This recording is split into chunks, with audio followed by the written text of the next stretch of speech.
Hello everyone, welcome back to another lecture.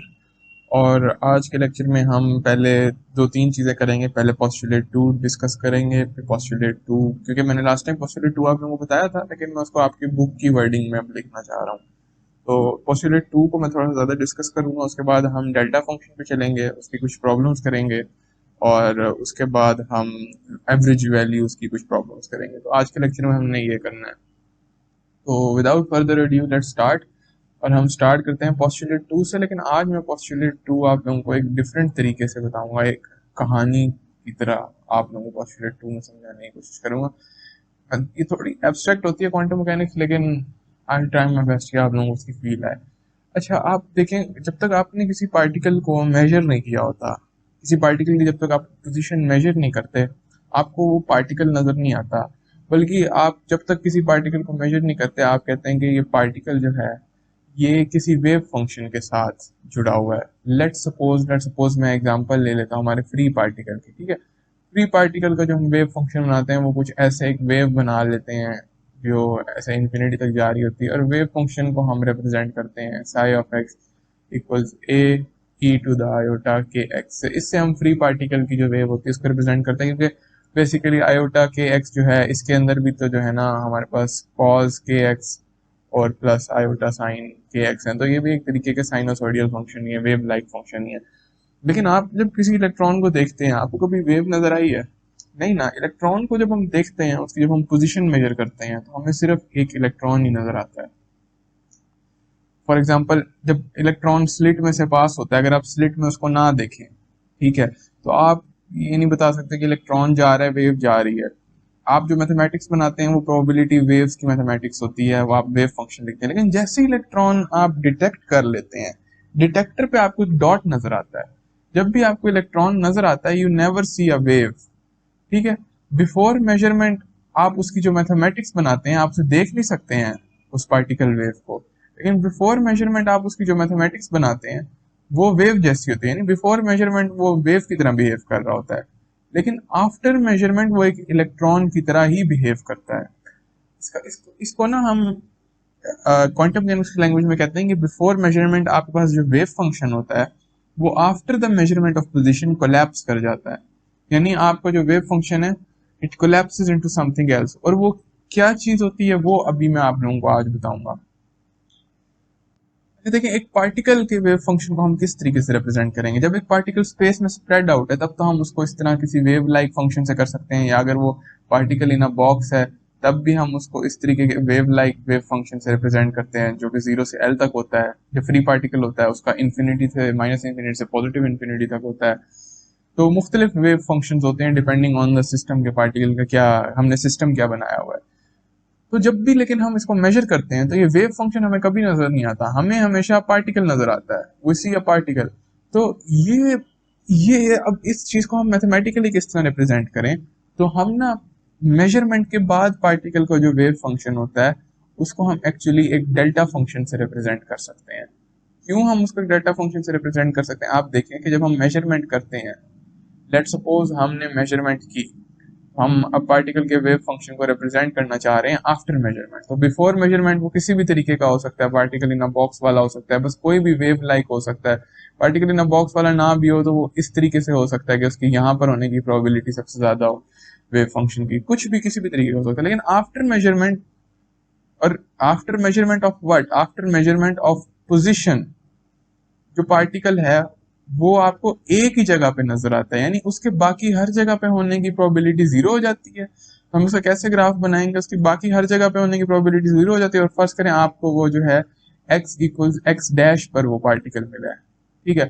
और x dash पर फिर होने की प्रोबेबिलिटी उसकी इन्फिनिट हो जाती है, यानी मैक्सिमम हो जाती है, और फिर इसके अलावा भी इन्फिनिट हो जाती है, इसके अलावा भी जीरो हो जाती है। क्यों? जब आपने इसको देख लिया तो आपको एक ही जगह पे पार्टिकल नजर आया, डिटेक्टर पे आपको एक जगह पे वो पार्टिकल नजर आ गया।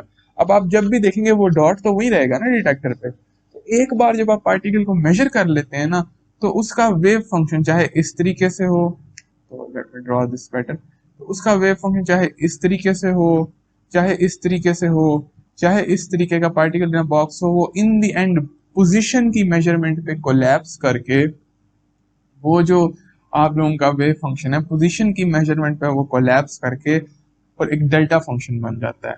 अब डेल्टा फंक्शन जो है ना, ये एक आइगन फंक्शन है पोजीशन ऑपरेटर का।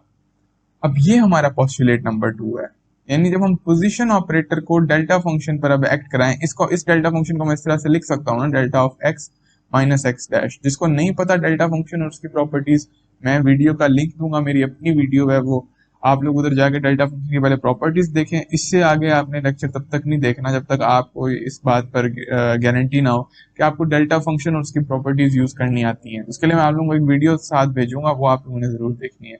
अच्छा, तो इस तरीके के फंक्शन को, अब जो पार्टिकल का वेव फंक्शन है आफ्टर मेजरमेंट, तो उसको मैं डेल्टा फंक्शन से रिप्रेजेंट करता हूँ, कर सकता हूँ एक्स माइनस एक्स डैश, और जो चीज माइनस में होती है वहां डेल्टा फंक्शन की पीक होती है। ठीक है, यानी कि अगर डेल्टा ऑफ एक्स होता खाली तो एक्स डैश इसका मतलब है कि वो 0 के बराबर है, तो डेल्टा फंक्शन की जो पीक होगी वो एक्स इक्वल 0 पर हमें नजर आएगी। ठीक है, और अगर एक्स इक्वल 3 होता तो यहाँ पर हमें एक्स इक्वल 3 पर पीक नजर आती है। तो इस तरीके से डेल्टा फंक्शन होता है, ये बाकी हर जगह 0 होता है और एक जगह इसकी इन्फिनिट पीक होती है। अब पोस्टुलेट 2 ये कहता है कि ये जो मेजरमेंट के बाद,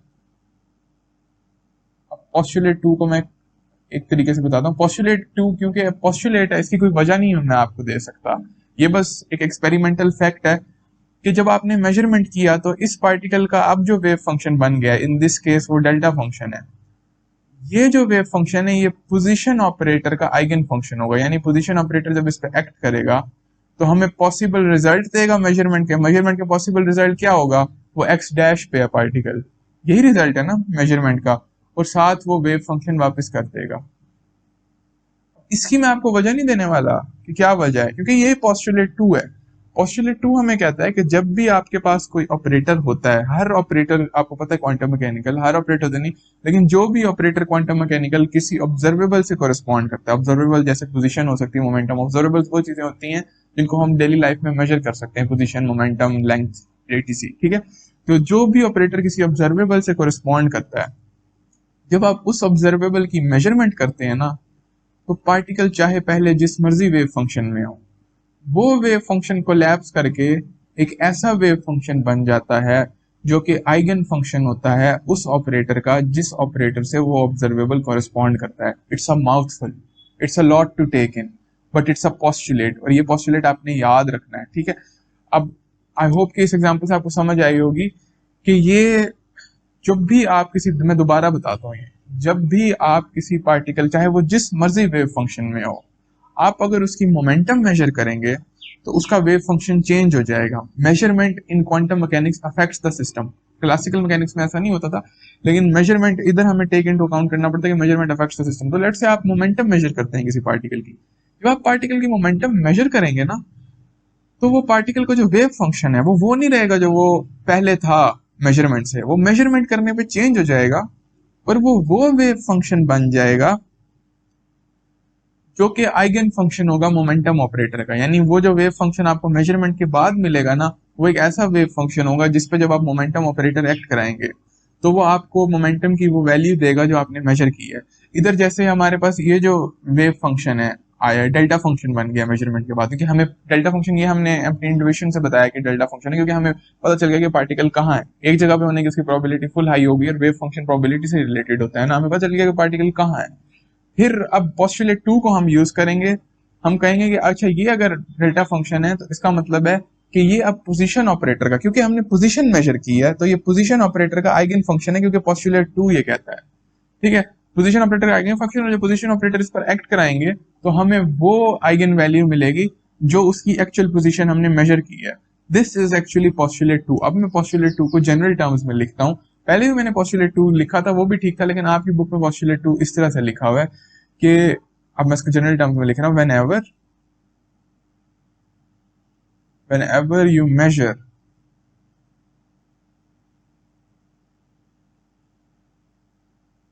the state of a particle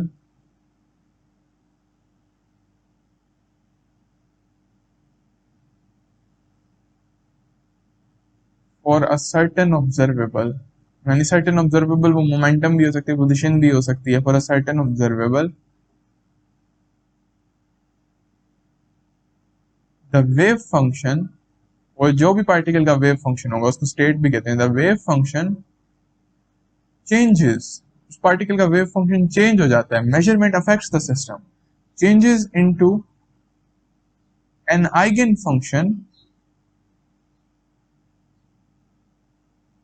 eigen function बन जाता है इधर, जैसे ये पोजीशन का आइगन फंक्शन है, changes into an eigen function, ये पोस्टुलेट है कि वो आइगन फंक्शन बन जाएगा, इसकी कोई वजह नहीं है, पोस्टुलेट नंबर 2 है, और ऐसा क्योंकि हम बार बार एक्सपेरिमेंटली देख चुके हैं इसलिए ऐसा होता है। Wave function changes into an eigen function of the operator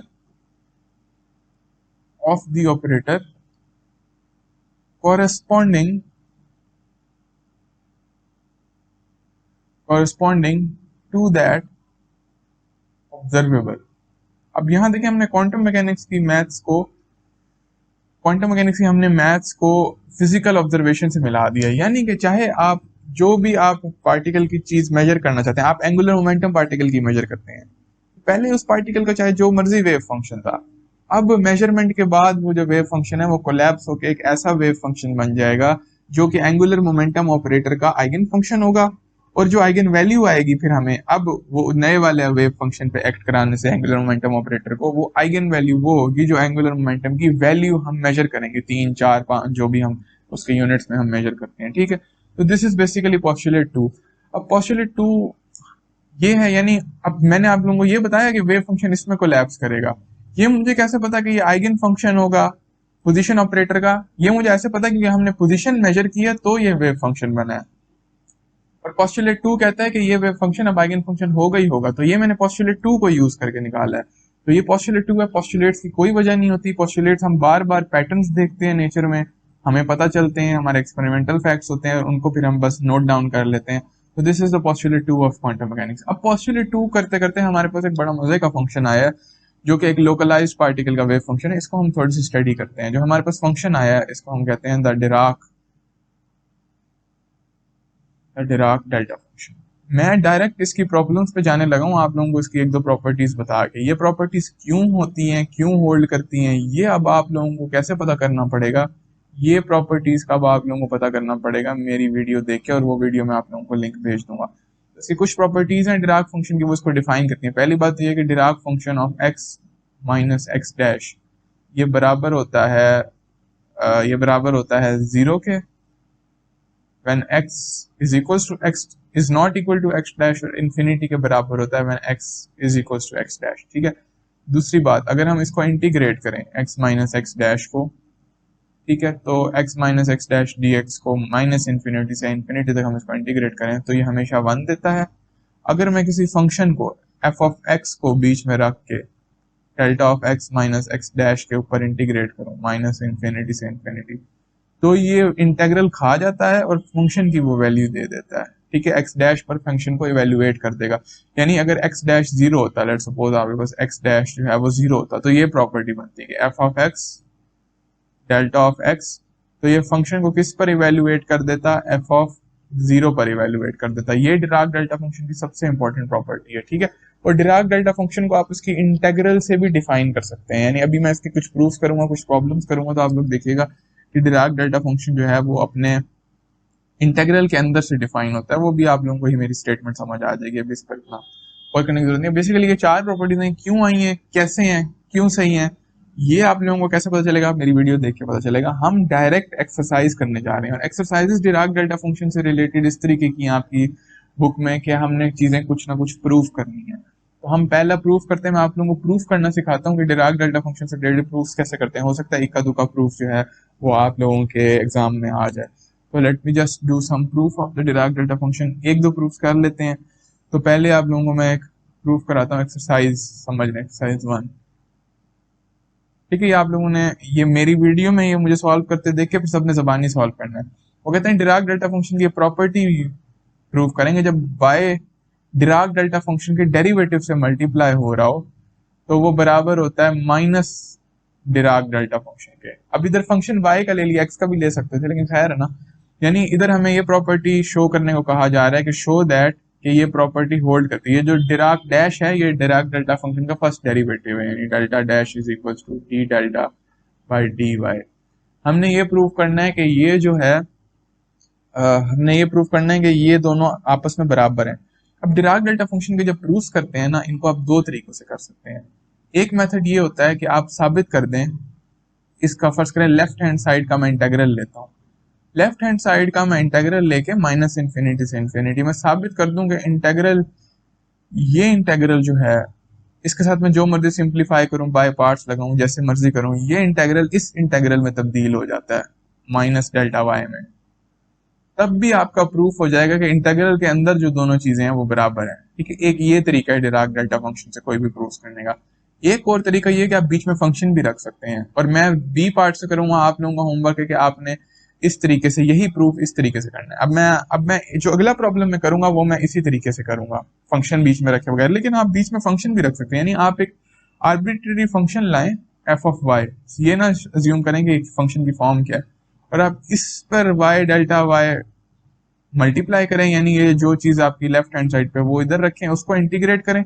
और यहाँ पर भी अगर आप शो कर देते हैं ना कि ये इंटेग्रल बाय पार्ट्स लगा के या जैसे मर्जी करके ये इंटेग्रल इस चीज के अंदर तब्दील हो जाता है कि एफ वाई वैसे का वैसे रहता है और यहाँ पर माइनस डेल्टा वाई आ जाता है, तो आप इंटेग्रल को और एफ वाई को इग्नोर करके और अंदर वाली दोनों चीजों को कंपेयर कर सकते हैं। तो आप लोग कह देंगे कि ये वाई डेल्टा वाई डैश जो है ये बराबर है माइनस डेल्टा वाई के। अब ये अगर अब समझ नहीं आया ना कि ये क्या तरीका है प्रूफ करने का, अभी मैं करूंगा ना प्रूफ तो आप लोगों को समझ आ जाएगी। तो मैं जो है इसकी लेफ्ट हैंड साइड से स्टार्ट करता हूँ, स्टार्ट विद LHS। LHS में हमारे पास है y डेल्टा प्राइम y। अब मैं क्या कर रहा हूँ, इसके साथ मैं एक फंक्शन भी मल्टीप्लाई कर देता हूँ f ऑफ y, और मैं इसको दोनों तरफ इंटीग्रेट कर रहा हूँ माइनस इन्फिनिटी से इन्फिनिटी dy। तो अगर फंक्शन में कोई सपोज नहीं करा कि क्या फंक्शन है, हम बस इसको सिंप्लीफाई करके देखते हैं कि क्या बनता है। अब मैं इस पर ना बाय पार्ट्स रूल लगा रहा हूँ इंटीग्रेशन का। तो ये बाय पार्ट्स रूल किस तरह लगेगा, मैं इसको फर्स्ट फंक्शन रख रहा हूँ और इसको हमारा सेकंड नहीं, इसको मैं सेकंड फंक्शन रख रहा हूँ डेल्टा फंक्शन को, और ये एफ वाई वाई को मैं हमारा फर्स्ट फंक्शन रख रहा हूँ। This is function number 1, this is function number 2। तो ये किस तरह करते होते हैं बाय पार्ट्स, मैं तो इस तरह सोचता होता हूँ, first function as it is f y y, second function का इंटेग्रल। तो डेरिवेटिव का जब इंटेग्रल लेंगे, क्योंकि डिराक फंक्शन का डेरिवेटिव है, इसका जब हम इंटेग्रल लेंगे तो ये डिराक फंक्शन ही बन जाएगा। ठीक है, तो डेल्टा वाई आ जाएगा, और फिर ये इवेल्युएट होता है माइनस इन्फिनिटी से इन्फिनिटी पर, इन्फिनिटी इंटीग्रेशन की लिमिट्स आ जाती हैं, फिर माइनस, और फिर यहाँ हम करेंगे इन माइनस इन्फिनिटी से इन्फिनिटी इंटेग्रल, और फिर फर्स्ट फंक्शन का डेरिवेटिव और सेकंड फंक्शन का इंटेग्रल। तो पहले सेकंड फंक्शन का इंटेग्रल लिख देता हूँ क्योंकि वो तो डेल्टा वाई ही है, दोबारा वो डेल्टा वाई आ जाएगा, और फर्स्ट फंक्शन का हमारे पास डेरिवेटिव आ जाएगा। डेरिवेटिव किस किस चीज का आ रहा है, एफ ऑफ वाई का और वाई का। ठीक है, अब यहाँ हमें प्रोडक्ट रूल लगाना पड़ेगा, लेकिन उससे पहले आप लोग ये देखें कि ये टर्म जीरो है। ये टर्म क्यों जीरो है, क्योंकि आपका जो डेल्टा फंक्शन है वो इनसे मल्टीप्लाई हो रहा है। और डेल्टा फंक्शन क्या होता है, डेल्टा फंक्शन ऑफ वाई का ये मतलब है कि ये सिर्फ वाई इक्वल जीरो पर ये इन्फिनिटी, और बाकी हर जगह ये जीरो है, यानी ये इन्फिनिटी पर भी जीरो है और माइनस इन्फिनिटी पर भी जीरो है। तो जब आप इंटीग्रेशन की लिमिट्स डालेंगे तो ये जीरो से मल्टीप्लाई होंगे और ये पूरी टर्म जीरो हो जाएगी। तो सेकंड टर्म आपकी जीरो है, और इधर आप लोग प्रोडक्ट रूल लगा लें, तो ये हो जाएगा minus from minus infinity to infinity Dirac of y, यहाँ पर आएगा d f by d y, और फिर वाई पीछे आ जाएगा, फिर प्लस, बल्कि प्लस नहीं, पीछे माइनस है तो मैं माइनस को अंदर ही ले जाता हूँ, तो माइनस, ठीक है, और from minus infinity positive infinity, और यहाँ हमारे पास आएगा तो यहाँ हमारे पास आ जाएगा दूसरे फंक्शन y का डेरिवेटिव और f ऑफ y ऐसे ही आएगा, ये होगा Dirac of y, f of y, y, और फिर हमारे पास इधर आ जाएगा dy बाय dy, और यहाँ पे dy। अब ये dy बाय dy ये 1 दे देगा किसी भी चीज के, dx बाय dx जो होता है 1 होता है। अच्छा ये टर्म देखें, ये टर्म हमारी जीरो हो जाएगी। ये टर्म हमारी क्यों जीरो होगी, मैंने अभी आप लोगों को बताया कि डिराक डेल्टा ऑफ किसी भी फंक्शन का डिराक डेल्टा अगर f ऑफ y हो तो वो जब उस पर इंटीग्रेट होता है तो वो f ऑफ 0 दे देता है। अब हमारे पास फंक्शन ये पूरा है y df y, ये पूरा फंक्शन है, यानी इस पूरे में जीरो जाएगा, df बाई dy भी जीरो पर इवेल्युएट हो जाएगा, इंटीग्रल खत्म हो जाएगा, और y भी जीरो पर इवेल्युएट होगा। लेकिन जब y जीरो पर इवेल्युएट होगा वो तो खुद ही जीरो हो जाएगा, तो ये पूरा जब जीरो से मल्टीप्लाई होगा तो ये टर्म भी हमारे पास जीरो हो जाएगी। तो हमारे पास इधर क्या आ रहा है, और इस माइनस को भी जो है ना मैं अंदर ले जाता हूँ और एफ ऑफ वाई को मैं पहले लिख देता हूँ। तो माइनस इन्फिनिटी से इन्फिनिटी एफ ऑफ वाई और फिर minus delta y d y यहाँ पर हमारे पास आ जाएगा। तो अगर इधर देखें और लेफ्ट हैंड साइड देखें जिससे हमने शुरू किया था माइनस इन्फिनिटी टू इन्फिनिटी, और हमारे पास एफ ऑफ वाई था, फिर हमारे पास वाई था और delta prime of y d y था। तो हम कहते हैं कि एफ ऑफ वाई क्योंकि जनरल था और इंटीग्रेशन हमने वो भी जनरल है, तो हम जो बाकी जो चीजें हैं इन्हीं से फर्क पड़ा है। तो अगर ये दोनों इक्वालिटी में आ गई हैं तो इसका मतलब है ये दो चीजें इक्वल हैं। तो हेंस प्रूव्ड के Y del prime y is actually equals to minus del y. This is it. तो ये हमने प्रूव इसी तरीके से आपने प्रूव करने हैं। अब आप लोगों का काम है कि आपने बगैर एफ ऑफ वाई बीच में रखे इसको प्रूव करना है, ठीक है। ये मैंने प्रूव कर दिया, ये हो गया जी क्यू ई डी। अब मैं एक और प्रॉब्लम करता हूँ। अब आपकी बुक में जो इसका जो सेक्शन है Dirac delta section, Dirac delta function वाला, इसको डेल्टा डिस्ट्रीब्यूशन का नाम मेरे ख्याल में दिया हुआ है। इसके कुछ प्रॉब्लम्स ना आपको मेरी वीडियो जो है ना डिराक डेल्टा फंक्शन की, उसके एंड में मैंने एक फार्मूला दिया हुआ है, वो फार्मूला देखे बगैर आप वो प्रॉब्लम्स नहीं सॉल्व कर सकते। तो वो मैं आपको बता रहा हूँ कि कौन कौन सी प्रॉब्लम्स वो फार्मूला देख के सॉल्व होंगी। प्रॉब्लम नंबर ई, पहले पहले क्वेश्चन की जो भी पहला क्वेश्चन है उसके काफी पार्ट्स हैं, A B C D E F G H I. Problem number E, problem number I, और पूरा जो 3.9 प्रॉब्लम है ना वो आपको मेरी वीडियो देख के सॉल्व होगी। वीडियो मेरी एमएमपी की सीरीज है, एमएमपी सीरीज, उसके अंदर 1D डेल्टा फंक्शन के नाम से वीडियो है, वो आपने देखनी है। ये तीनों प्रॉब्लम जो है ना ये वहां से सॉल्व होगी। मैं आप लोगों को एक और प्रॉब्लम करके दिखाता हूँ। तो ये पहला जो प्रॉब्लम है इस सेक्शन का, उसका मैं पार्ट डी करके दिखा रहा हूँ। उसमें हमें यह कहा हुआ है कि show that Dirac of a y is equal to 1/a Dirac of y, ठीक है। अब ये मैं प्रूव करने लगा हूँ। अब इसको मैं बीच में फंक्शन रख के भी प्रूव कर सकता हूँ, फंक्शन रखे बगैर भी प्रूव कर सकता हूँ। मैं इसको फंक्शन रखे बगैर प्रूव करने वाला हूँ, ठीक है। तो मैं इसको यानी मैं ये वाली साइड लूंगा LHS, लेकिन इंटीग्रेट मैं जरूर कर लूंगा। डिराक डेल्टा फंक्शन के प्रूफ आप इंटीग्रेट किए बगैर मुश्किल ही कर सकते हैं। तो ये डेल्टा ए वाई ये from minus infinity to infinity और डी वाई में कर देता हूँ, ठीक है। अब इसके बाद मैं u सब्सटीट्यूशन करूंगा। मैं u को कहूंगा कि u जो है वो ए वाई के बराबर है, तो डी यू किस चीज के बराबर हो जाएगा, ए डी वाई के। तो डी वाई किस चीज के बराबर हो जाएगा, डी यू ओवर ए के। अब ये चीजें मैं इसके अंदर पुट कर देता हूँ, यह आ जाएगा माइनस इन्फिनिटी से इन्फिनिटी डिराक ऑफ u और d you over A.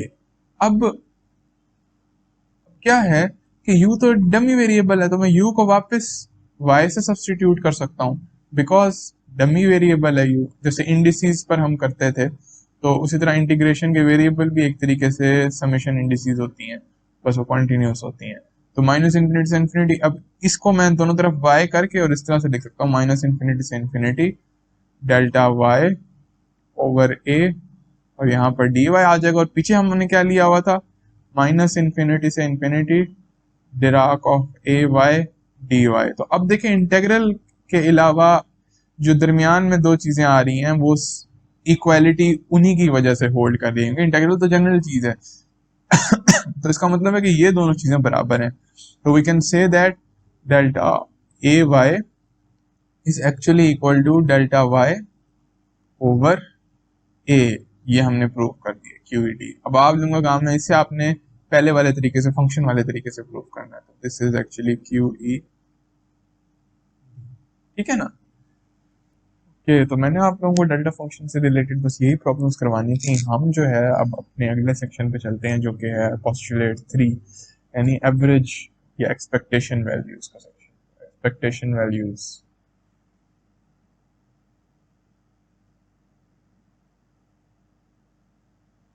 Averages, तो ये क्या है क्वांटम मैकेनिक्स में जो, और इसको थर्ड पोस्टुलेट भी हम कहेंगे, क्योंकि पता नहीं इसको थर्ड पोस्टुलेट क्यों कहा गया है, लेकिन let's just go with it. Third postulate, third postulate हमें ये कहता है कि क्वांटम मैकेनिक्स में अगर आपने किसी भी चीज की एवरेज वैल्यू फाइंड करनी है, कोई भी ऑब्जर्वेबल है, ये मोमेंटम हो सकती है, ये पोजीशन हो सकती है, ये कुछ भी हो सकता है, तो उसकी एवरेज वैल्यू इस तरीके से फाइंड करेंगे कि इंटीग्रल की लिमिट्स जहां तक वेव फंक्शन वैलिड होगा, और आपने उस ऑब्जर्वेबल से रिलेटेड जो ऑपरेटर होता है ना उसको वेव फंक्शन और उसके कॉन्जुगेट के बीच में आपने उसको सैंडविच करना है। तो अब ये पॉस्टुलेट है, क्योंकि इस चीज की कोई वजह नहीं समझ आती, क्योंकि मैंने आप लोगों को बताया कि जो प्रोबेबिलिटी होती है पी ऑफ एक्स होती है वो वेव फंक्शन का स्क्वायर होता है, साई स्टार साई होता है, ठीक है। अब इसके बीच में अगर हम कोई ऑपरेटर रख दें, यानी पी ऑपरेटर सबमिट कर दें तो, और फिर इंटीग्रेट कर दें, तो ये पी पोजीशन मोमेंटम की एवरेज वैल्यू बन जाएगी, एक्स रख दें तो वो पोजीशन की एवरेज वैल्यू बन जाएगी। तो ऐसा क्यों है कि ये फार्मूला क्यों एवरेज वैल्यू दे रहा है, ये आपको पॉस्टुलेट है। पॉस्टुलेट का मतलब होता है ये नहीं पूछना क्यों। क्वांटम मैकेनिक्स का थर्ड पॉस्टुलेट ये है कि दिस फार्मूला के ऑपरेटर को बीच में, उस ऑब्जर्वेबल से कोरिस्पॉन्डिंग ऑपरेटर को आप वेव फंक्शन और उसके कॉन्जुगेट के बीच में अगर सैंडविच कर दें तो वो आपको एवरेज वैल्यू दे देता है। अब एवरेज वैल्यू का फिजिकल मतलब क्या है? क्वांटम मैकेनिक्स में एवरेज वैल्यू का वही फिजिकल मतलब है जो बाकी मैं आप लोगों को पहले प्रोबेबिलिटी वाले पहले सेक्शन में बता चुका हूँ।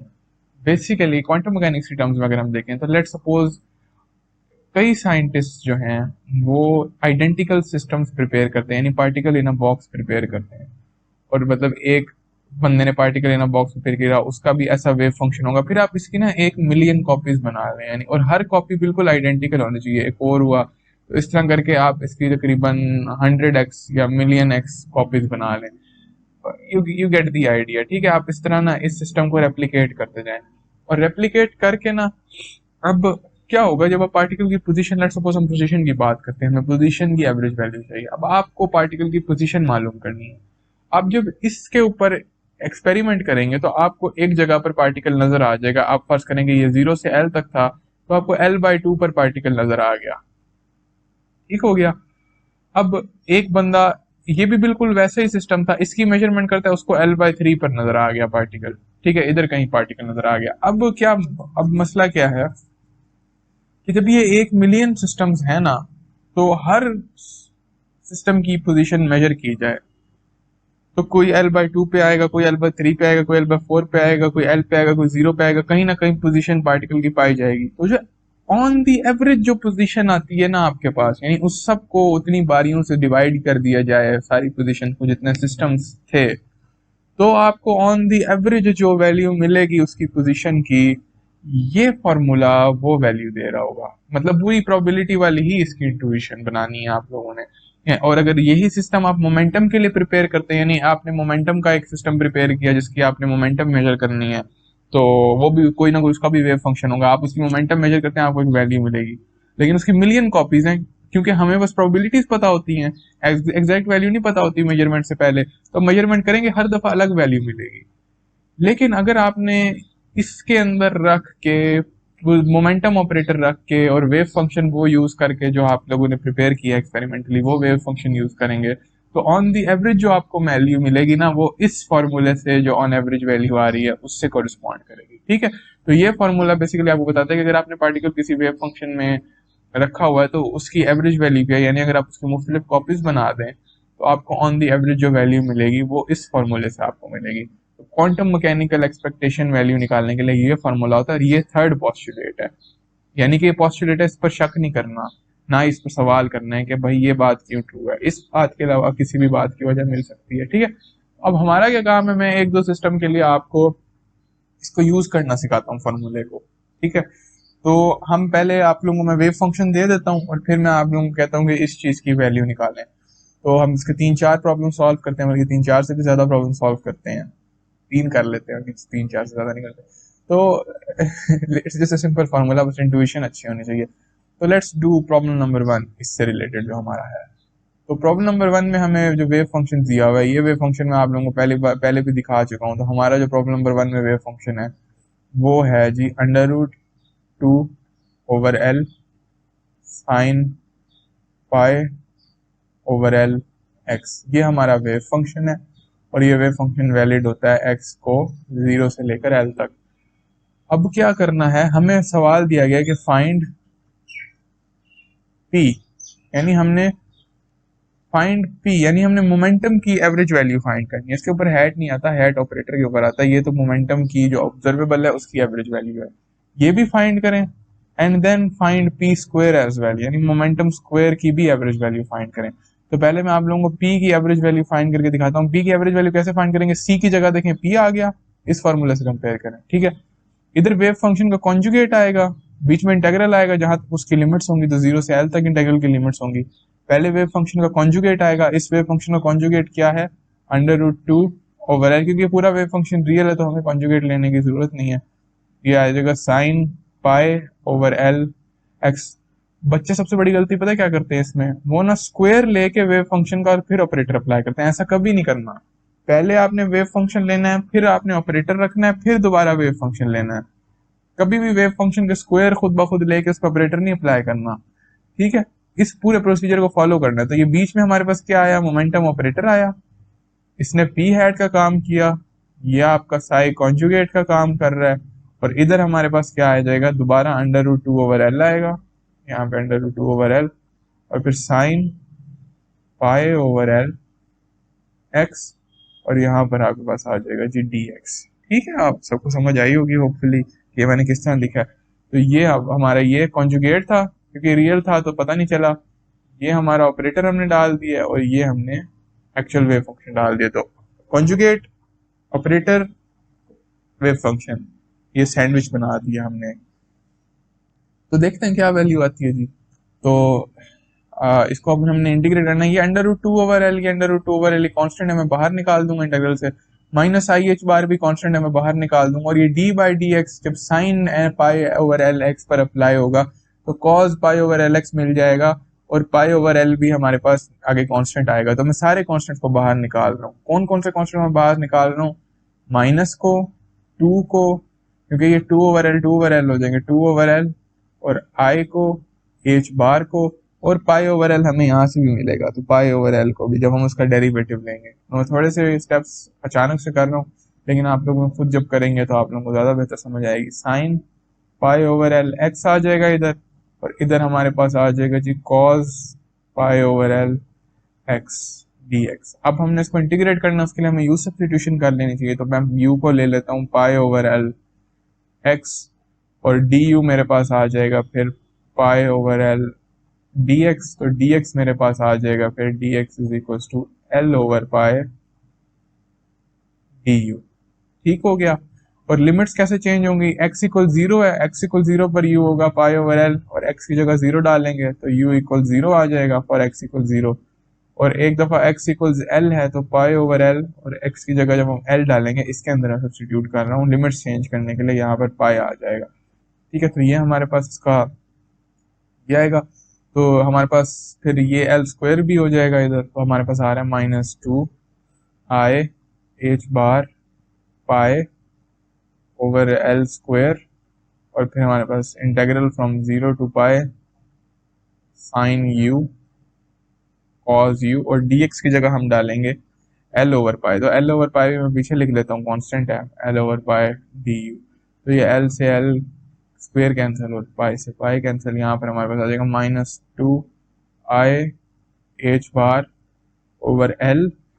और ये अब साइन का जो डेरिवेटिव कॉज आगे मौजूद है, तो हम इसमें इंटीग्रल का पावर रूल लगा सकते हैं, तो इंटीग्रल खत्म हो जाएगा हमारे पास, इंटीग्रल फिनिश, और हमारे पास आ जाएगा जी साइन स्क्वायर्ड यू ओवर 2 0 से पाई तक इंटीग्रेट। अब साइन में पाई डालें तब भी 0 आता है, साइन में 0 डालें तब भी 0 आता है, तो बेसिकली ये हमारे पास 0 आ गया, यानी पी की जो एवरेज वैल्यू हमारे पास आई है वो 0 आ गई। अब पी स्क्वायर की एवरेज वैल्यू देखते हैं क्या वो भी 0 आती है। पी स्क्वायर के लिए हमें पहले पी स्क्वायर ऑपरेटर अंदर सैंडविच करना पड़ेगा। तो पी स्क्वायर ऑपरेटर हम कैसे बनाएंगे, ये 2 दफा पी ऑपरेटर ही एक्ट हुआ होता है, तो 2 दफा पी ऑपरेटर अगर हम एक्ट कराएं, ये आएगा -i h bar d by d x, फिर दोबारा -i h bar d by d x, ये 2 डेरिवेटिव डबल डेरिवेटिव बना देंगे, और -i h bar -h bar square दे देगा, तो d square by d x square आ जाएगा हमारे पास। ठीक है, अब हम इसकी एवरेज वैल्यू देख लेते हैं। तो पी स्क्वायर की एवरेज वैल्यू सेम तरीका होगा, 0 से एल तक इंटीग्रेट करना है। अब √2 ओवर एल को मैं एक ही बार 2 ओवर एल लिख रहा हूँ, ठीक है, कि वो कांस्टेंट है। पहले वेव फंक्शन आ जाएगा sine pi over l x, और फिर बीच में ये -h bar square d square by d x square आ जाएगा, और फिर हमारे पास आ जाएगा sine pi over l x d x. अब इसका 2 दफा इंटीग्रल लेंगे, एक दफा साइन का इंटीग्रल लेंगे अगर हम, तो ये हमें क्या देगा, पाई ओवर एल बाहर आएगा और cause pi over l x बन जाएगा।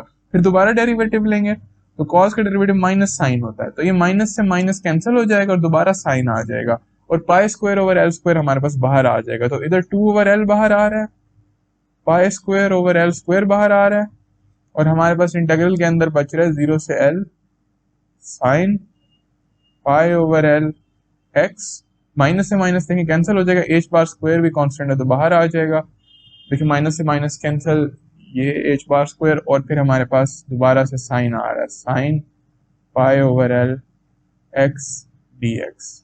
ठीक हो गया। तो यहाँ हमारे पास क्या बन रहा है, ये बन रहा है 2 पाई square h bar square over L cube बन रहा है हमारे पास, और यहाँ पर हमारे पास आ रहा है 0 से एल, और फिर हमारे पास क्या आ रहा है, sine squared pi over l x d x. ठीक है, अब हम क्या करते हैं, इधर डबल एंगल आइडेंटिटी लगा देते हैं, तो यहाँ पर हमारे पास आएगा 2 पाई square h bar square over L cube, और डबल एंगल आइडेंटिटी इधर लगेगी 0 से एल, यहाँ पर हमारे पास होगा 1/2 माइनस 1/2 और कॉज आता होता है ना, कॉज 2 पाई ओवर एल एक्स और फिर डी एक्स। अब दोनों को मैं अलग अलग इंटीग्रेट कर लेता हूँ, तो यहाँ पर आ रहा है 2 पाई square h bar square over L cube, 0 से एल तक इंटीग्रेट होगा तो यहाँ पर आएगा 1/2 एल और माइनस 1/2, और ये पूरी चीज अब इंटीग्रेट हो रहा है तो नीचे आएगी, तो ये 4 पाई हो जाएगा और एल ऊपर चला जाएगा। ठीक है, और फिर ये बन जाएगा साइन और 2 पाई ओवर एल एक्स, और इसके अंदर अभी मैंने लिमिट्स नहीं पुट की, इसके अंदर मैंने लिमिट्स पुट कर दी हैं। एल डालूंगा तो पहले इंटीग्रेट करूंगा तो एक्स आएगा, तो उसमें एल डालूंगा तो 1/2 एल हो जाएगा, 0 डालूंगा 0 हो जाएगा। इसके अंदर अभी मैंने लिमिट्स पुट नहीं की, इसके अंदर लिमिट पुट कर देंगे। अगर आप एल एक्स की जगह एल पुट करते हैं तो एल से एल कैंसिल होगा, साइन 2 पाई बन जाएगा, ये भी 0 होता है साइन 2 पाई, और 0 पुट करते हैं साइन 0 भी 0 होता है, तो this term is actually gonna cancel and we will have 2 से 2 कैंसिल, एल से l cancel, and we will have pi square h bar square over l square. तो एक्चुअली कितनी वियर्ड वैल्यू, लेकिन अगर आप देखेंगे तो इसके जो यूनिट्स हैं वो मोमेंटम नहीं आएंगे, मोमेंटम स्क्वायर के आएंगे। तो मोमेंटम स्क्वायर के लिए, मोमेंटम स्क्वायर की जो मोमेंटम की जो वैल्यू है वो एवरेज वैल्यू हमारे पास ये बनी है। और अगर पार्टिकल इन अ बॉक्स आप लोगों ने पढ़ लिया है तो आप लोगों ने शायद ये वैल्यूज फाइंड भी की होंगी। अच्छा, अब मजे की बात इधर ये है कि अगर मुझे कोई कहे इसकी एनर्जी की वैल्यू निकालो, अब एनर्जी का ऑपरेटर क्या होता है, एनर्जी ऑपरेटर जो होता है मैंने आपको बताया हुआ, ये पी स्क्वायर ओवर 2m होता है। ठीक है, 2m तो कांस्टेंट होता है और पी स्क्वायर को रख के हमने निकाल लिया है ना, ये देखें ना, ये जब हमने ऑपरेटर डाला है अंदर, ये पी स्क्वायर ऑपरेटर ही था ना, तो यानी कि अगर हमारा जो रिजल्ट आया इसको हम, ये जो रिजल्ट आया इसको हम 2m से डिवाइड कर दें तो हमारे पास एनर्जी की एवरेज वैल्यू भी आ जाएगी। एनर्जी की एवरेज वैल्यू जो है वो यही जो रिजल्ट आया, पी स्क्वायर की जो एवरेज वैल्यू का रिजल्ट आया, इसको अगर हम 2m से डिवाइड कर दें, आप लोग ये खुद एक्चुअल में करके भी देख सकते हैं, इधर पी स्क्वायर ऑपरेटर की जगह ऑपरेटर डालें, और जब आप ये सारा प्रोसीजर करेंगे तो आप बस देखेंगे बस एक 2m का फैक्टर बाहर आ रहा है, बाकी एनर्जी के लिए भी आइगन वैल्यू सेम आ रही है। तो पी स्क्वायर ओवर 2m, और ये हमारे पास क्या आ जाता है, pi square h bar square over 2m l square. अब जिन्होंने मैम शमूना से पार्टिकल इन अ बॉक्स पढ़ा है और अभी से जिनको समझ आई है तो उनको पता है कि पार्टिकल इन अ बॉक्स के लिए एनर्जी की जो आइगन वैल्यूज आती हैं En, वो इस तरीके की होती हैं, n square pi square h bar square over 2ml। तो देखिए कितनी मजे की बात है कि यहाँ से जब हमने एवरेज वैल्यू निकाली है, ये n=1 जो है, अगर मैं n=1 ले लूँ तो वो बनती है pi square h bar square over 2ml। अभी जिसको नहीं पता ये तो खैर है। तो ये देखें कितनी मजे की बात है, हमने भी पहले फर्स्ट n=1 के लिए वेव फंक्शन लिया और उसकी जब एनर्जी की आइगन वैल्यू, एनर्जी की एवरेज वैल्यू निकाली है, वो एक्चुअली एनर्जी की आइगन वैल्यू ही आई है। ठीक है, फर्स्ट स्टेट के अंदर। तो this is an interesting fact जो आप लोग नोट कर सकते हैं। तो ये हमने मोमेंटम के लिए जो है, पार्टिकल इन अ बॉक्स के लिए हमने क्या किया है, एवरेज वैल्यू निकाली है मोमेंटम की और मोमेंटम स्क्वायर की और एनर्जी की भी।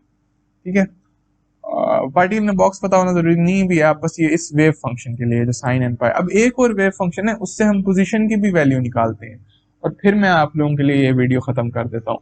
वो वेव फंक्शन थोड़ा मुश्किल है, उसमें मैं उससे कोई ज्यादा मुश्किल चीजें नहीं मैं निकालने वाला, बस उससे मैं पोजीशन की एवरेज वैल्यू निकालूंगा, बाकी मैं आप लोगों को होमवर्क में दूंगा, मुश्किल काम आप लोग खुद करें, क्योंकि कॉन्सेप्चुअली मुश्किल नहीं है, बस कैलकुलेशन में मुश्किल है। और अगर आप लोगों को पता ही है, अगर आप लोगों को कैलकुलेशन में मुश्किल होगी तो किसी ना किसी लेक्चर में जो हम ऑनलाइन रखते हैं उसमें मैं आप लोगों को वो मुश्किल से मुश्किल कैलकुलेशन भी सॉल्व करवा दूंगा, लेकिन मैं चाहता हूँ आप लोग खुद भी ट्राई करें। तो अब हम एक और वेव फंक्शन लेते हैं, तो प्रॉब्लम नंबर इसको 3 कह देता हूँ मैं, तो क्योंकि वन एक पी हो गया, एक पी स्क्वायर हो गया, लेट्स कॉल इट 3। हमारे पास अब जो वेव फंक्शन है साई ऑफ एक्स, वो हमारे पास ये वेव फंक्शन है। साई ऑफ एक्स हमारे पास है a e to the power minus x minus x not square over 4 a square, और फिर ई टू दी आयोटा, ये मल्टीप्लाई हो रहा है, iota p not x over h bar, और e to the iota omega not t. इससे घबराना नहीं है, अभी देखिएगा कि ये कितना सिंप्लीफाई हो जाता है, लेकिन ये हमारा वेव फंक्शन है बेसिकली। और ये अब आप लोगों ने इसको नॉर्मलाइज खुद करना है, तो normalise your self.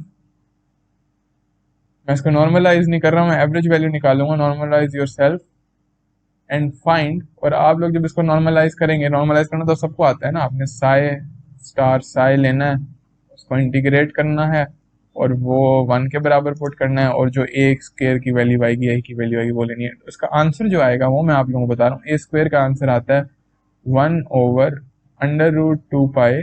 A square का आंसर बता रहा हूँ, ए का आंसर नहीं बता रहा हूँ।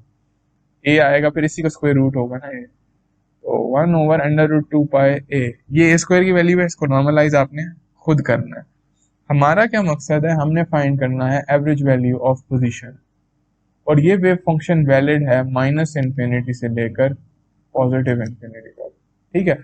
तो अब ए स्क्वायर को मैं यूज करूंगा जब मेरा दिल करेगा, और हम एवरेज वैल्यू फाइंड करते हैं। एवरेज वैल्यू कैसे फाइंड करेंगे, अब देखिए माइनस इन्फिनिटी से इन्फिनिटी तक हमारी लिमिट है, इधर हमें साई का कॉन्जुगेट चाहिए, बीच में हमें एक्स ऑपरेटर चाहिए। एक्स ऑपरेटर जो है वो एक्स ही होता है, जैसे पोजीशन ऑपरेटर पर मोमेंटम ऑपरेटर डेरिवेटिव होता है ना, एक्स ऑपरेटर एक्स ही होता है। ये आपको आगे वाले लेक्चर्स में जाके ज्यादा बेहतर समझ आएगी कि एक्स ऑपरेटर एक्स ही क्यों होता है, लेकिन अभी बस आप मान जाए एक्स ऑपरेटर एक्स ही होता है। असल में पोजीशन रिप्रेजेंटेशन में एक्स होता है, लेकिन खैर उसमें नहीं जाते, x operator is just x, क्योंकि आपको समझ भी आ सकती है कि हम जब वैल्यू मेजर करते हैं वेव फंक्शन की, तो वो जो वैल्यू होती है वेव फंक्शन की, वो कोई ना कोई हमें पोजीशन बताती है पार्टिकल की। तो इस वजह से जो है हमारे पास इस रिप्रेजेंटेशन के अंदर वेव फंक्शन जो है उसका पोजीशन ऑपरेटर वो एक्स वेरिएबल के बराबर ही होता है, क्योंकि उसकी आइगन वैल्यूज जो हम मेजर करते हैं पोजीशन की वैल्यूज, वो वही पोजीशन ही हो सकती है ना। लेकिन खैर इसकी आपको आगे जाके बहुत अच्छे तरीके से समझ आएगी कि मोमेंटम ऑपरेटर को हमने d/dx क्यों लिया है और x को हम x क्यों ले रहे हैं, अभी बस ये आप मान जाए, इतना इसमें मसला नहीं है। तो d/dx, ठीक है, ये हमारे पास वेव फंक्शन है। तो अब हम इस वेव फंक्शन को सॉल्व करेंगे, अब हम कॉन्जुगेट लेंगे तो इट विल बी मीनिंगफुल। तो पहले a हमारे पास आएगा, ये रियल है, तो पहला टर्म हमारे पास ऐसे की ऐसे आएगी, माइनस इन्फिनिटी से infinity a e to the minus x not whole square divided by 4 a square, ठीक हो गया। और यहाँ पर हमारे पास आएगा e to the iota p not x over h bar. बल्कि हम लोग ज्यादा इंटरेस्टिंग काम क्यों ना करें, हम लोग एक्स स्क्वायर की एवरेज वैल्यू फाइंड करते हैं। Let's not find the average value of x, मैं थोड़ा मुश्किल काम करता हूँ, आप लोग फिर आसान काम करेगा। तो ये मैं एक्स स्क्वायर की स्क्वायर ऑपरेटर की एवरेज वैल्यू फाइंड कर रहा हूँ, तो एक्स स्क्वायर ऑपरेटर जो होगा वो आपके पास क्या होगा, वो एक्स इंटू एक्स हो जाएगा और वो एक्स स्क्वायर के बराबर होगा, ठीक है। देख ले, मैं मुश्किल काम कर रहा हूँ, होमवर्क में मैं फिर आपको आसान काम दे दूंगा, एक्स की एवरेज वैल्यू फाइंड करने के लिए दे दूंगा। अच्छा, अब इसका जब कॉन्जुगेट लेंगे तो ई की पावर में आयोटा आ रहा है, तो आयोटा के साथ अब माइनस आएगा, इधर भी ई की पावर में आयोटा आ रहा है, ई की पावर आयोटा में माइनस आएगा, तो ये minus iota omega not T हो जाएगा, ठीक है। बीच में ऑपरेटर, ऑपरेटर क्या है, वो वेरिएबल ही बन जाएगा, एक्स स्क्वायर वेरिएबल, ये एक वेरिएबल बन गया। अब वेरिएबल्स को हम आगे पीछे कर सकते हैं, ऑपरेटर्स को हम आगे पीछे नहीं कर सकते, तो कितनी अच्छी बात है कि एक्स ऑपरेटर जो है वो एक्स वेरिएबल ही होता है। और फिर आगे जाके ये हमने क्या किया है, ये हमने लिख दिया है जी साई स्टार लिख दिया है, ये हमने एक्स हैट ऑपरेटर स्क्वायर लिख दिया, क्योंकि हम एक्स स्क्वायर की वैल्यू अब मेजर कर रहे हैं, मेरा माइंड बदल गया। तो और यहाँ पर हमने a e to the minus x not squared over 4 a squared, और e to the iota p not. अब इधर हम माइनस नहीं करेंगे क्योंकि इधर wave function as it is आएगा, ठीक है, और माइनस और फिर plus iota omega not t. तो अब इधर देखें, ये वाला वेव फंक्शन, ये वाला आपस में, ये दोनों आपस में जब मल्टीप्लाई होंगे तो e to the power iota p not x और i to the power iota minus p not x, e की पावर 0 दे देंगे, तो ये वाली जो टर्म्स हैं कंबाइन होके ये हमें 1 दे देंगी, ठीक है।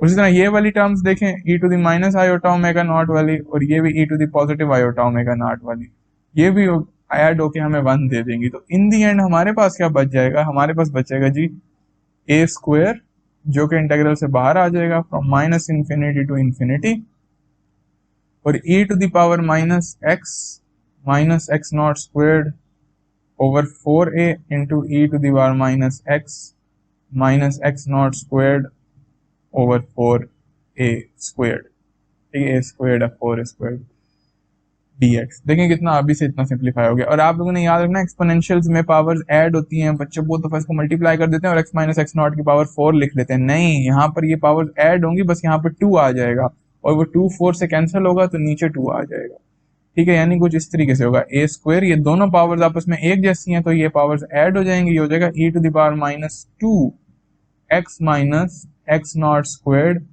ओवर 4a स्क्वायर्ड, और dx आ जाएगा, ये 2 इस 2 से कट जाएगा, और सॉरी हमारे पास एक्स स्क्वायर भी है, एक्स स्क्वायर तो कहीं नहीं गया ना, ये हमारे पास एक्स स्क्वायर भी साथ साथ आ रहा है, यहाँ हमारे पास एक्स स्क्वायर आ जाएगा। तो इन दी एंड जो चीज हमारे पास आ रही है वो आ रही है a square from minus infinity to infinity x square e to the minus 1 over 2a squared x minus x not squared, और फिर हमारे पास आ रहा है dx। अब ये देखें, ये गॉसियन इंटीग्रल है और ये थोड़ा सा कॉम्प्लिकेटेड गॉसियन इंटीग्रल है, तो इसको हम थोड़ा मोहतात होके थोड़ा एहतियात से सॉल्व करेंगे, लेकिन इतना मुश्किल नहीं है कि सॉल्व हो जाएगा हमसे।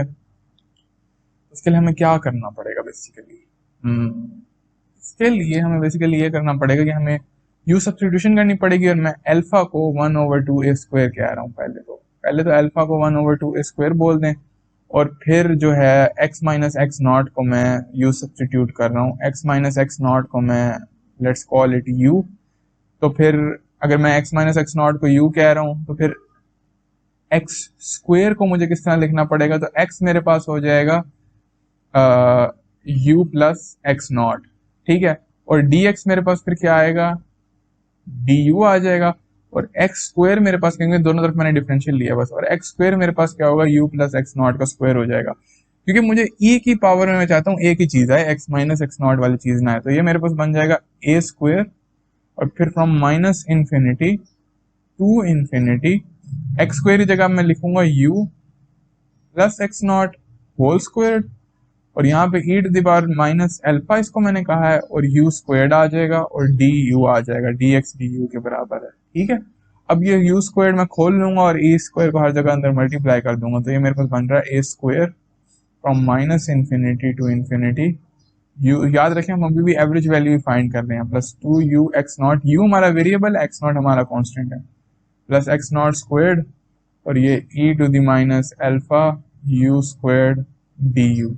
अभी हम इंटीग्रल को अंदर ले जाएंगे, ये हो जाएगा a स्क्वायर्ड, और ये 3 अलग अलग इंटीग्रल बन जाएंगे, माइनस इन्फिनिटी से infinity u squared e to the minus alpha u squared du, plus 2x naught constant है बाहर आएगा, from minus infinity to infinity u e to the minus alpha u squared du, फिर plus x not squared constant है, ऐसा कैसा आएगा, फिर minus infinity to infinity e to the minus alpha u squared d u. अब यहाँ पर मैं आप लोगों को एक और वीडियो बताऊंगा, ये सारे आप 1 मिनट में सॉल्व कर लेते गॉसियन इंटीग्रल्स। अगर आप लोगों ने मेरी गॉसियन इंटीग्रल्स वाली वीडियो देखी होती तो अगेन मैं आप लोगों को सजेस्ट करूंगा, मैं यहाँ पे डायरेक्ट फार्मूला लिखूंगा, लेकिन उधर मैंने ये फार्मूला इतने अच्छे से डिराइव किए हुए हैं और सारी टिप्स एंड ट्रिक्स बताई हुई हैं आपको, तो वो उधर से आप लोगों को देखना चाहिए। तो पहली बात तो ये कि गॉसियन इंटीग्रल जो इस तरीके का होता है ना, ई माइनस इन्फिनिटी से infinity e to the minus alpha u square d u, इसका आंसर होता है under root pi over alpha. और जो गॉसियन इंटीग्रल इस तरीके का होता है माइनस इन्फिनिटी से infinity u square e to the minus alpha u square d u. Again ये मैं अभी यहाँ पर आंसर बता रहा हूँ क्योंकि मैंने अपनी एक वीडियो में आप लोगों को इसका जो तरीका है वो बताया हुआ है कि ये किस तरीके से आप लोगों ने सॉल्व करना है, ठीक है ना। तो इसका जो आंसर होता है वो होता है under root pi over 2 alpha की पावर 3/2। और ये जो इंटीग्रल है ना, देखें सिमेट्रिक लिमिट्स है, माइनस इन्फिनिटी से इन्फिनिटी। यू ऑड है, ये e to the minus alpha u square even है, ऑड इवन का मल्टीपल हमेशा ऑड होता है। Odd integral under symmetric limits हमेशा जीरो होता है, तो ये ऑड होने की वजह से जीरो हो जाएगा, ठीक है। अगेन ये चीज भी मैंने उस वीडियो में बड़े डिटेल में बताई हुई है, तो आप लोगों को वीडियो देखना बहुत लाजमी है। तो 2 वीडियोस हो गई आज की, बल्कि 3 हो गई है एक तरीके से। आपने गॉसियन इंटीग्रल वाली भी देखनी है, डिराक फंक्शन वाली भी देखनी है, और ये वाले जो आप लेक्चर देख रहे हैं ये भी आप लोगों ने देखना ही देखना है। तो ये हमारे पास हो गया। तो यहाँ पर हमारे पास आ जाएगा अंडर रूट पाए, पहले इंटीग्रल का जवाब हमारे पास आएगा अंडर रूट पाए ओवर 2, और अल्फा की पावर 3/2, अल्फा में डाल देता हूँ उसके अंदर वापस, अल्फा मैंने लिया था 2a स्क्वायर, तो ये 2a स्क्वायर की पावर 3/2 हो जाएगा, फिर प्लस, और यहाँ पर हमारे पास आ जाएगा एक्स नॉट स्क्वायर जो साथ मल्टीप्लाई हो रहा था, और under root pi over alpha, तो यहाँ पर भी मैं अंडर रूट अल्फा डाल देता हूँ जो क्या होगा 1/2 a स्क्वायर, ये हो जाएगा। अब ये नीचे थे तो ये ऊपर आ जाएंगे, और इधर स्क्वायर रूट ए स्क्वायर से कट जाएगा, लेकिन 2 का स्क्वायर रूट ऐसे ही रहेगा। इधर भी ये इससे ऐसे कट जाएगा, लेकिन 2 की पावर 3/2 ऐसी रहेगी, ठीक है। तो यहाँ पर आएगा ए स्क्वायर, और ये अंडर रूट पाए, और ये ऊपर हमारे पास आ जाएगा 2 की पावर 3/2, मगर अल्फा नहीं है, ये ए है। 2 की पावर 3/2 और ए की क्यूब, 2 की power 3/2 over A cube divided by 2, okay, plus x nought squared, और ये भी ऊपर जाएगा अंडर रूट पाए और अंडर रूट 2, और फिर हमारे पास ए आ जाएगा, ठीक है। तो ये हमारे पास, और ये जब 2 ऊपर जाएगा तो ये नीचे वाले 2 को मैं ऊपर लेके जाता हूँ, तो ये ऊपर बस 2 की पावर 3/2 में से एक पावर माइनस कर देगा, तो 3/2 माइनस 1 हो जाएगा ये, तो 3/2 माइनस 1, और 3/2 माइनस 1 जो होता है वो 1/2 के बराबर होता है। तो यहाँ हम भी टेक्निकली अंडर रूट 2 आ जाएगा, तो इसको भी हम मिटा देते हैं और यहाँ हम लिख देते हैं अंडर रूट 2। मेरा अब क्योंकि मैंने इस बोर्ड पे बहुत ज़्यादा लिख दिया है ना, तो ये फिर बोर्ड ग्लिच करना शुरू हो जाता है जब एक ही बोर्ड पे बहुत ज़्यादा लिखा हो। तो यहाँ हमारे पास आ जाएगा जी ए स्क्वायर, और इधर हमारा बनेगा under root 2 pi a cube plus x nought squared under root 2 pi ए, और हमारे पास क्या है ए स्क्वायर, मैंने आपको कहा आप लोग खुद फाइंड करेंगे, लेकिन मुझे पता है ए स्क्वायर है अंडर रूट 2 पाए ए, ये हमारे पास ए स्क्वायर की वैल्यू है। तो ये under root 2 pi a cube plus x nought square under root 2 pi ए, तो ये जब अंदर मल्टीप्लाई होगा इससे तो ये मुकम्मल तौर पे कट जाएगा, और इससे बस 2 पाई कटेगा और ए स्क्वायर बच जाएगा। तो ये हमारे पास आ रहा है जी a square plus x nought square. तो एक्स स्क्वायर की जो एवरेज वैल्यू आई है वो ये आई है। अब आप लोगों ने एक्स की एवरेज वैल्यू भी फाइंड करनी है। आप लोग एक्स की एवरेज वैल्यू देखेंगे कि एक्स नॉट आएगी, और फिर आप लोगों ने वेरिएंस फाइंड करनी है। वेरिएंस क्या होती है? वो होती है अंडर रूट और एक्स स्क्वायर की एवरेज माइनस एक्स की एवरेज। तो ये आप लोगों ने साबित करना है कि जो वेरिएंस आती है, ये अब आप लोगों में होमवर्क बता रहा हूँ। एक्स स्क्वायर की एवरेज वैल्यू मैंने फाइंड कर दी, एक्स की जब आप फाइंड करेंगे तो एक्स नॉट आएगी, तो ये आप लोगों का आएगा a square plus x not squared, और इधर भी माइनस एक्स नॉट स्क्वायर आ जाएगा, क्योंकि ये जब आप फाइंड करेंगे एक्स नॉट आएगा, इसका स्क्वायर लेंगे तो एक्स नॉट स्क्वायर हो जाएगा, ये कैंसिल हो जाएंगे, और आपको पता चलेगा कि आपकी जो स्टैंडर्ड डिविएशन आ रही है, सॉरी वेरिएंस उसका स्क्वायर होती है, स्टैंडर्ड डिविएशन जो आ रही है वो ए के बराबर आ रही है। ये आप लोगों ने होमवर्क में साबित करना है। तो this was all for today's lecture. मैंने एक्सपेक्टेशन वैल्यूज के भी कई प्रॉब्लम्स करवा दी हैं आप लोगों को, एक डिराक डेल्टा फंक्शन के भी कई प्रॉब्लम्स करा दी हैं। बाकी जो प्रॉब्लम्स हैं जो आपसे नहीं हो रहे, वो आपको जो मेरी गॉसियन वाली वीडियो है और वो जो दूसरी वाली वीडियो है वो देख के हो जाएंगे क्लियर। और अगर तब भी कुछ प्रॉब्लम्स ना क्लियर हो रहे हुए तो फिर मैं आप लोगों के लिए हाजिर ही हूँ लाइव क्लास में। तो I will see you guys in the next video.